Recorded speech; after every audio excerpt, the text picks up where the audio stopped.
ชีวิตเศร้าๆของบ่าวเฒ่าเมืองสกลแอบรักผู้สาวหน้ามนหล่อนไม่สนไม่หูสาย่างไปทางใดไผกันแนวว่าผีบ้าด่าในใจด้วยสายตาบอกลาเงยหน้าเพราะอายเขาชีวิตเลยเศร้าตั้งแต่บ่าวจนแก่ยังบ่มีไผแลดวงหรือดีแด่เลยเงาเฮ็ดงานเก็บเงินอยากมีลูกเมียคือเขามักผู้ใดไผก็บ่เอาชีวิตเลยเศร้าเท่าทุกวันนี้เสียจังได๋น้อเทวดาหรือสิให้ไปหาเท้าผ้าแดงนางไอ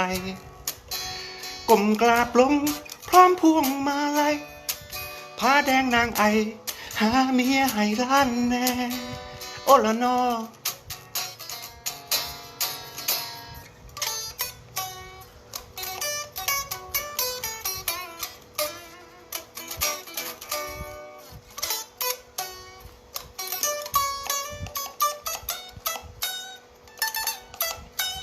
สิเฮ็ดจังได๋น้อ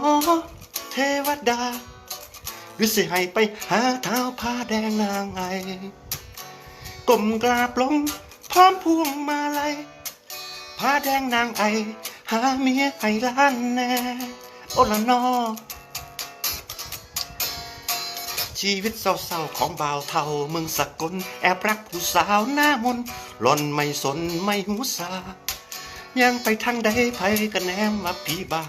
ด่าในใจด้วยสายตาบอกลาเงยหน้าเพราะอายเขาชีวิตเลยเศร้าตั้งแต่บ่าวจนแก่ยังบ่มีไผแลดวงหรือดีแด่เลยเงาเฮ็ดงานเก็บเงินอยากมีลูกเมียคือเขามักผู้ใดไผก็บ่เอาชีวิตตึงเศร้าเท่าทุกวันนี้โว้โว้โว้